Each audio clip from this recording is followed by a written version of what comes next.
can run, there's no escape. He can hide, that's his fate. He can fight with all his might and never win. When good battles evil, the real game begins. Last time we took a look at the differences between the comic book adaptation of the Batman Forever film, as well as the merchandise and cut content of the film. And now, I think it's about time to analyze the video games based on the movie and see if they're actually worth playing and hopefully provide a bigger picture on the Joel Schumacher world of Gotham, as I find it to be the most appealing looking Gotham of all versions we've been introduced to throughout the years. There are only two different game versions that were released based on Batman Forever, an arcade version and the Mortal Kombat Engine version. The MK Engine version was released for the Super Nintendo, Sega Genesis, the Game Boy Pocket, and the Sega GameGear. The arcade version was released on arcades as well as ported to the Sega Saturn and the PlayStation 1. There's a lot to say about each version, but for this video we'll be concentrating on the MK Engine one. But also we're mainly going to be looking at the Sega Genesis version. This is the version I prefer over the Super Nintendo one and of course the Game Boy and Game Gear versions. The portable versions have less details as expected. The funny thing about each henchman is that they're all given their own names, just to give the illusion that you're fighting different characters. Some games do this, but it's surprising that they actually kept it this way for the portable versions. But then you look at the character names and check it out. There's a guy here that goes by the name of Catnip. Best nickname any henchman has ever been honored with. Or maybe it wasn't even a nickname and his last name was Nip. So they just looked at that cat and said, let's call him Catnip. The Game Gear version looks slightly better than the Game Boy version, so if you actually wanted to try out one of them, you might want to go with the Game Gear version. Sadly, they both don't include playing as Robin, but he does show up occasionally to lend his support. They also don't include every bad guy from the console versions. I don't really recommend trying either of these versions out, as they're basically toned down versions of the Sega Genesis and Super Nintendo ones. The Super Nintendo version has 3 minor features that are exclusive to the console.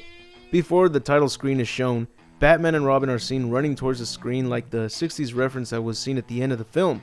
Then when you're choosing your items, you can see Batman in the background. Robin as well if you selected him or the co-op mode. That's one thing that I'm glad both Batman Forever games featured, a 2-player co-op mode. Then before the game begins, you'll be shown a grid that displays the location of your next mission. The intros are different. The Super Nintendo has slightly better graphics than the Genesis, but the Genesis has a better presentation in its intro. With that said, I think we can now review the rest of the game on the Genesis. So the funny thing is that people complain about this game for using the same gameplay mechanics as the Mortal Kombat games, but they actually made it work. When Midway tried making an action-adventure Mortal Kombat game with the same gameplay mechanics as the classic trilogy, they didn't pull it off correctly. We had to press a button to make Sub-Zero turn around, but in Batman Forever, Batman will automatically turn around towards the closest opponent, and he even has a move to hit opponents from behind while he's fighting the one in front of him, as well as getting both opponents to crash both heads against each other. And since it's the same gameplay mechanics as the classic MK games, then you're already one step ahead of the game. Can't complain about knowing how to play the game with that MK knowledge. Like they said, knowledge is power. Another thing to note is that everything that's become a complaint by players of this game are actually good additions to the game. Saying that pulling off the grappling gun is hard? Well, not at all. Look at me. Look how easy I can pull it off. Clear out an area and practice the controls if you're having trouble pulling something off. Because just like in MK, Batman and Robin have their own special moves that can be performed in the same manner as special moves in MK games. Just look at the instruction booklet to see what they do and how to pull them off. What was another complaint? That some rooms don't even hint out that you can go through them? Yeah, that's because they're secrets. This game literally has tons of secrets, adding to tons of replayability. What's another complaint? That bad guys can easily one-shot you? So can you! They perform the same attacks, that's pretty fair. Use a low kick to hit and make them keep their distance from pulling off an uppercut on you. And then sweep the leg. Actually, if you just use the Batarang and continually spam it, you'll not only injure the opponent, but you'll slowly push them back, making them fall off the ledge if there's one nearby. Batman can also glide, and so far it doesn't look like anyone can hit you while you're gliding, so it's very useful. To glide, simply double tap the up button. So as you can see, the controls aren't a problem here. Maybe it's a bit difficult if you play the game on the Super Nintendo, but I found it to be a lot more easier with the 4-button controller on the Sega Genesis. It works either way since you're using the MK controls. To summarize the rest of the game, Two-Face, Riddler, Sugar, and Spice are the only bosses you'll encounter, sadly. You must defeat every opponent to finish most stages. You do go through events in the movie with rendered backgrounds. They do look very recognizable. I love the last stages that take place on Claw Island. It's very neon green and definitely screams the boss fight is near. It's kinda cool being able to take on these Riddler holograms. And after beating them, the Riddler decided to take you on himself. One of his special moves is to summon a thug out of thin air.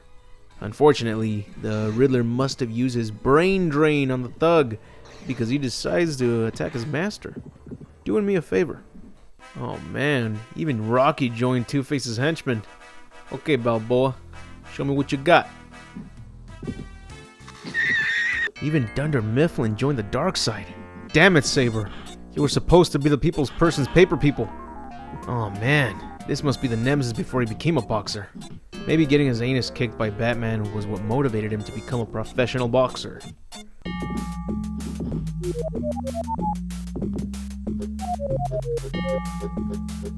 And that's as much as I want to break it down. Now, on to the negatives about this game.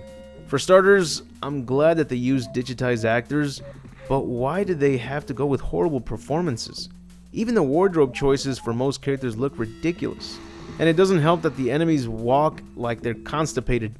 Batman looks alright, I can't complain about his appearance. It actually does resemble Batman from the movie. But as for Robin, what the hell did they do to him? He looks like some middle-aged actor wearing the cheapest Robin suit you could find.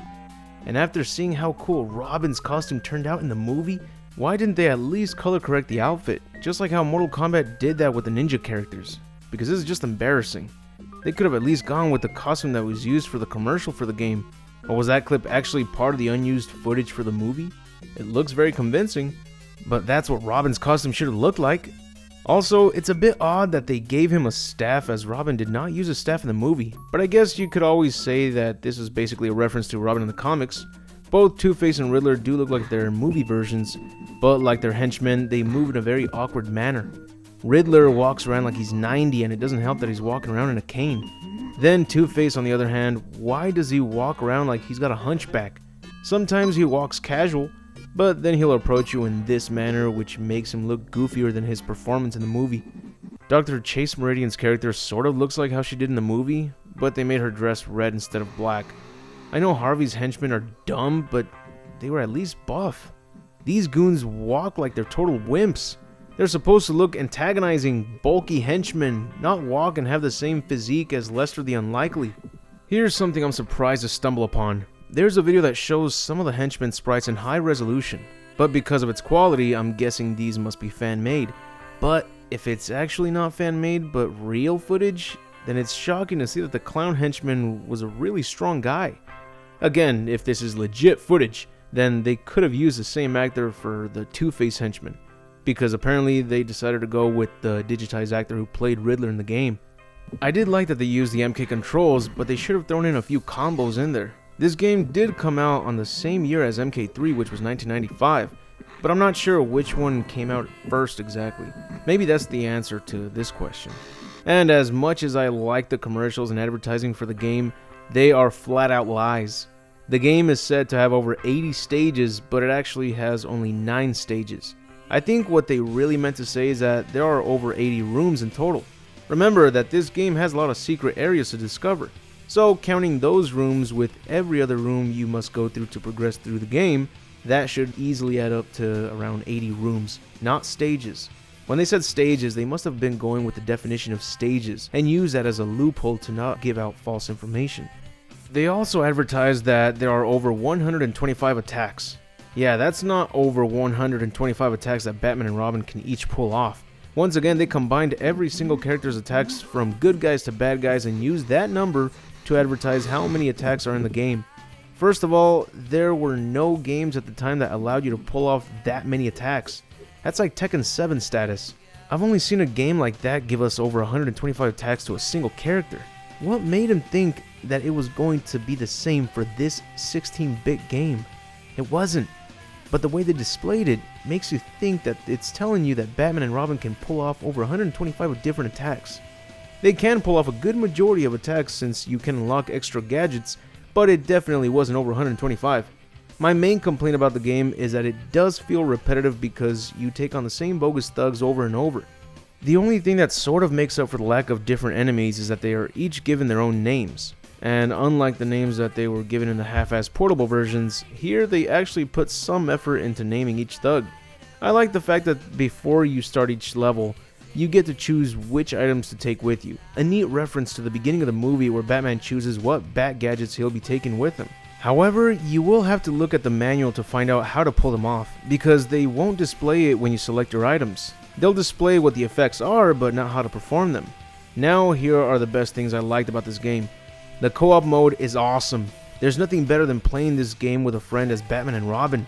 But what's even cooler is that you can also end up playing as the Riddler, Two-Face, and the rest of their henchmen, but only in the training mode or with cheats.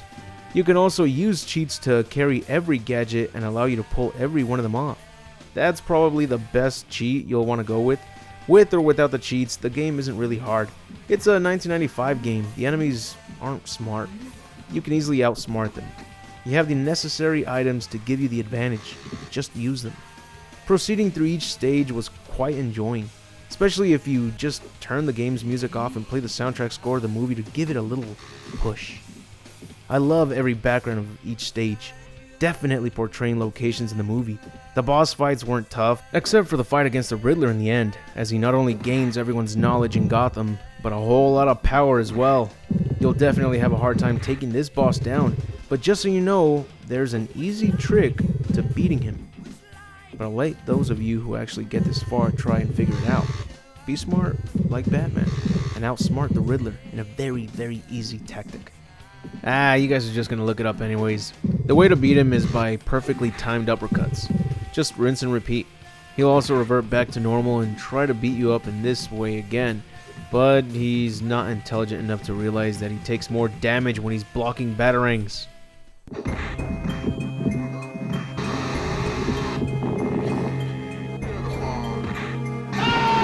And that's as much as I can say about this game. It can be fun, mainly if you're a fan of the movie and the classic MK controls. I definitely recommend playing the Genesis version though. There's one last thing I stumbled upon. It turns out that the PC version of Acclaim's Batman Forever gave both Batman and Robin the correct costumes. In the versions we got, Batman's outfit is more similar to the outfit that has the bat nipples, and Robin's outfit is a discount Halloween costume. But in the PC version, Batman's outfit is the Sonar modified costume he wears at the end, and Robin's costume is a perfect rendition of the movie version. What the hell? I can't believe they actually corrected their appearances, but only on the PC version. A version I'm pretty sure no one bought.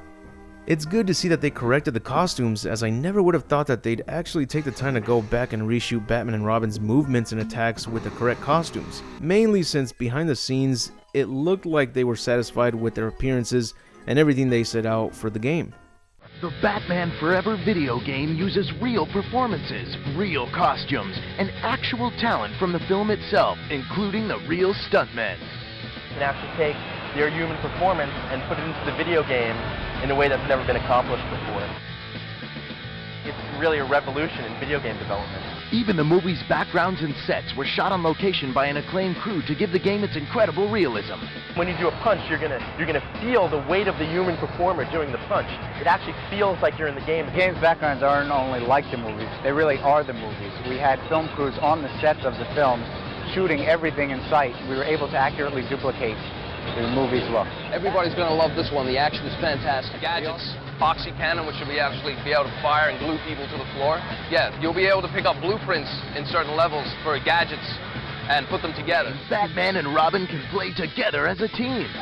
Photorealistic, ultimate character animation. It's a real killer game. It's not going to be easy. Acclaim has combined its advanced technology with great gameplay and Warner Brothers Films' superstar characters. The only thing we can expect to see is if someone can mod the PC version and copy the Batman and Robin sprites to replace the crappy ones in the Genesis and Super Nintendo versions. The PC version did also include extra frames to make the digitized actors look even better, but everything moves way too fast. So once again, I'd go with the Genesis version. Only now I'm hoping that someone can mod the game and give us the PC sprites. The PC version also included a cinematic intro, but it looks like crap. Every version of Acclaim's Batman Forever has some small differences, such as the picture quality and music, but that's as much as I could find based on that game and its many versions.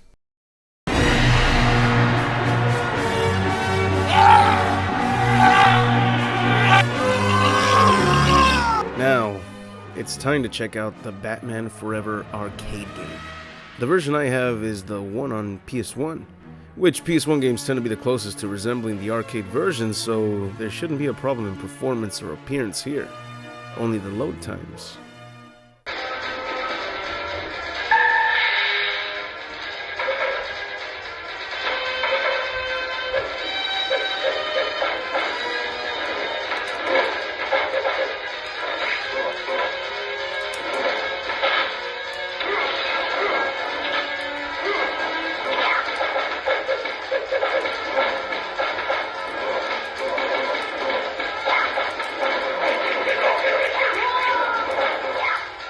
As you can see, this is some aggressively fast gameplay.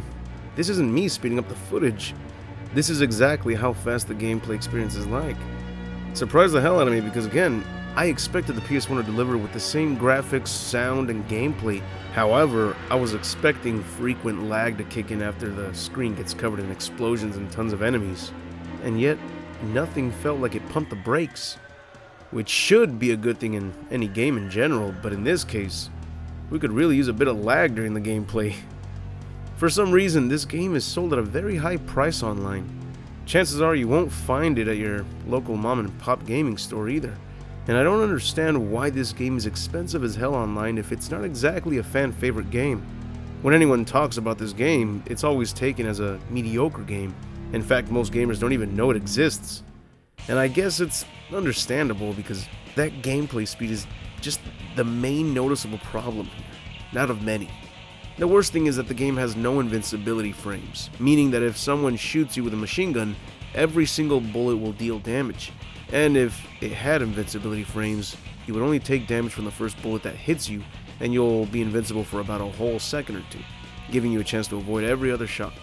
I'd be okay with no invincibility frames as long as I could try and avoid every other bullet or attack. However, every time you get hit, your character will be stunned for about a second, and since everyone moves at lightning speed, a single henchman can perform a brutality on you within 2 seconds. The difficulty is not too hard, but it's not too easy either. I guess it's normal difficulty, but you're gonna need to activate the unlimited continuous cheat code because you have a very low chance of completing the game with the regular amount of continues the game gives you. The enemies may not be difficult to handle on their own, but most of the time a group of enemies will swarm your character with tiny little pixel fists flooding your vision. And again, once you get hit, you're left stunned. There are no invincibility frames, so chances are that a single average Joe can pummel your entire life bar in just a couple seconds. The Gotham City streets are a good introduction to this game, mainly because this Gotham City is not the same as the one shown in the previous Batman film, the Burton Gotham, as I like to call it. Tim Burton's Gotham was also a great take on Gotham City, but I personally prefer the vivid colors and enormous obscure statues, the architectural work for every building in Schumacher's Gotham City. It's so breathtaking. So this, to me, is a great start for the arcade game of Batman Forever.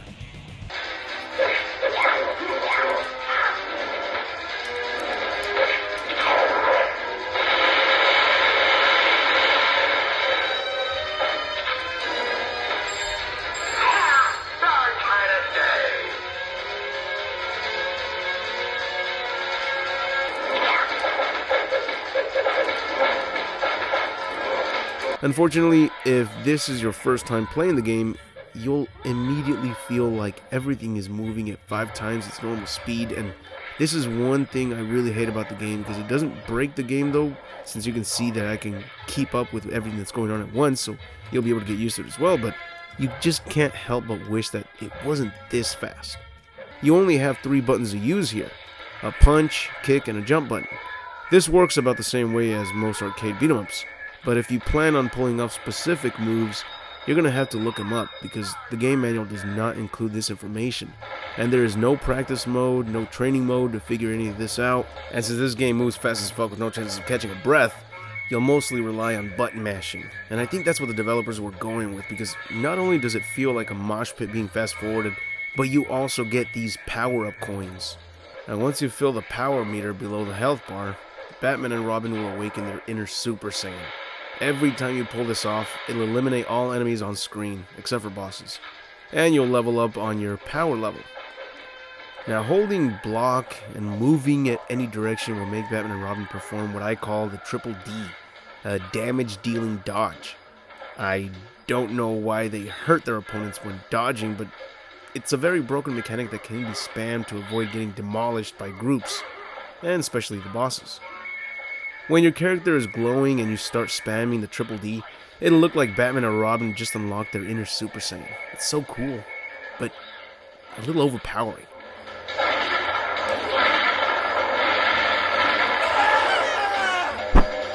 There are also these bonus perks. I like them. You unlock them after beating a stage. I got all bonuses once. I can't tell what I did differently. I don't know if it happened due to skill or spam. All of them for once.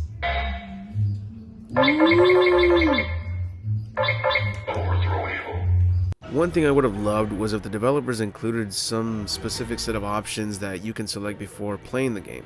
Having a difficulty setting is one thing, but making it actually feel different is another. This game feels too fast, too furious with draining your health since there's no invincibility frames after being hit once. So what I would have done was include how fast you want the gameplay to feel. Also, let us customize the way we execute attacks. I don't like that you automatically throw a guy that gets near you, and this only happens with the men for some reason. I guess Batman and Robin are quite the gentlemen. But I still hate that auto grab move.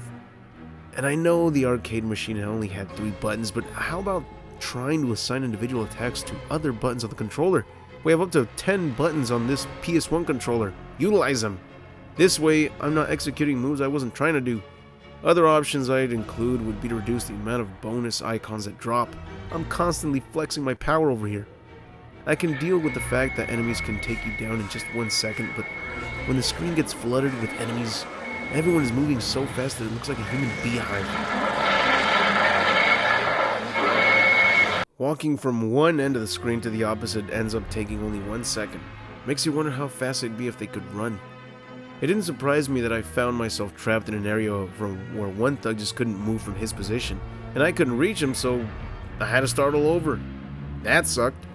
But since the game does not include a training or practice mode, I got to use this to my advantage and try out Robin's movesets. I didn't even know he could do this diving and roll technique, or that he's capable of pulling off the most realistic move in the game, performing a backflip kick, followed by another backflip kick that levitates him off the floor.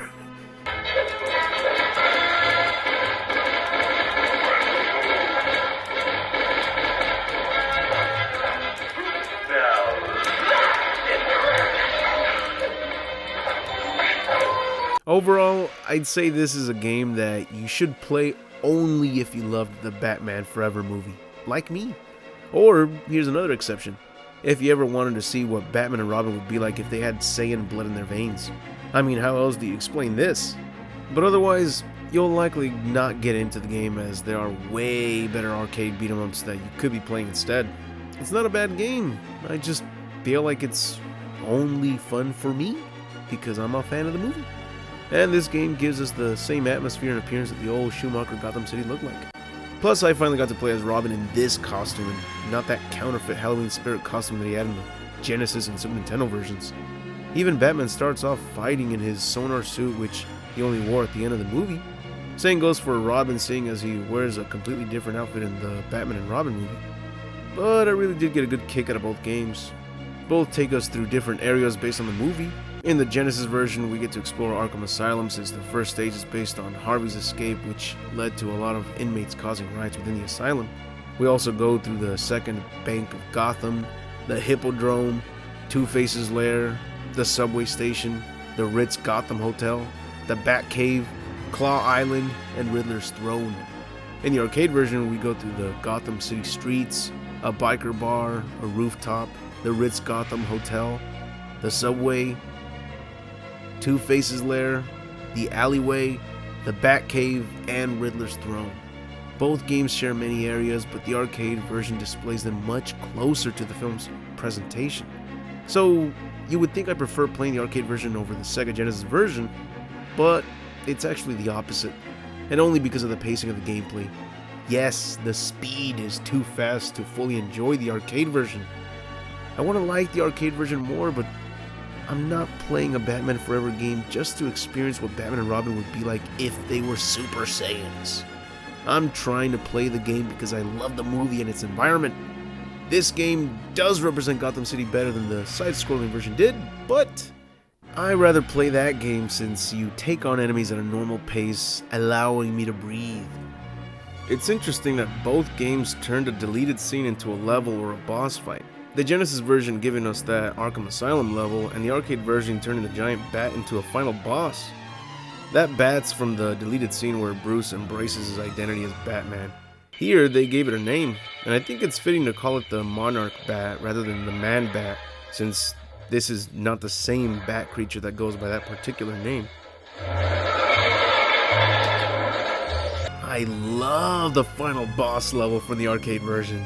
The Genesis version may have given us something new and unique for the Riddler's finale, making it appear as if the Riddler injected himself with Bane's venom, but the arcade version just looks amazing. This is something I wanted to see from the appearance of the Riddler's throne room in a game, and it's also got something that I wanted to see from the movie when it reached this scene. I wanted Batman and Robin to take on a group of henchmen in the throne room and then have the Riddler fight Batman while Robin deals with Two-Face. It would have been interesting to see whether the Riddler puts up a fight against Batman by using incredible techniques he learned from gaining so much knowledge with the brain drain. And Robin had been training throughout the movie just to get his revenge on Two-Face. Harvey Dent has some self-defense experience. He's put up a fight in the comics. I wanted to see him fight against Robin.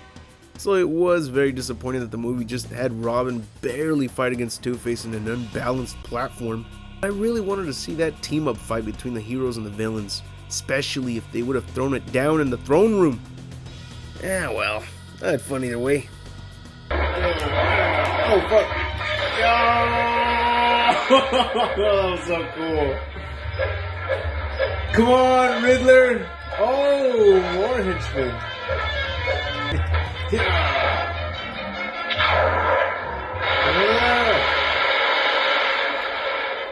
Harvey. Where is Harvey Dent? Oh, I got to destroy that.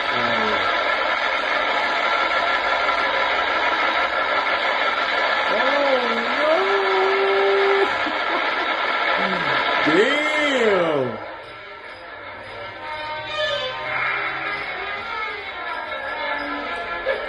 Whoa, what a trip. There's Harvey. Oh, good. It's over, Harvey. Give it up. Where's Riddler? That's cool. He fights on this point. I love when it connects to that. Anyways, I'm gonna make another review on the games based on the 1989 Batman film. I've already compared the comic book adaptations, so I might as well check out some more of these classic Bat games. Let's see if some of them can surprise us. That's it for the video. If you enjoyed the video, hit the like button to give this video a chance to grow. I'd like to thank all my Patreon supporters for their impeccable generosity. Your support means a lot to me, and you are part of the reason why I try to make the best content that I can. And if you like this content, check out the rest of my channel. You'll find more entertainment from separate franchises I like to cover, such as Mortal Kombat, Dragon Ball Z, Celebrity Deathmatch, Men in Black, The Mask, Batman comics, The Terminator, TMNT, Dino Crisis, Resident Evil, and more. If you're a Patreon supporter, check out my exclusive videos such as the Gantz content. And if you'd like to show your support, go to my Patreon and support the channel, which is only $1. Sacrifice that McChicken for extra quality content, my friend. But anyways, I'll see you all in the next video, and remember to have an awesome day.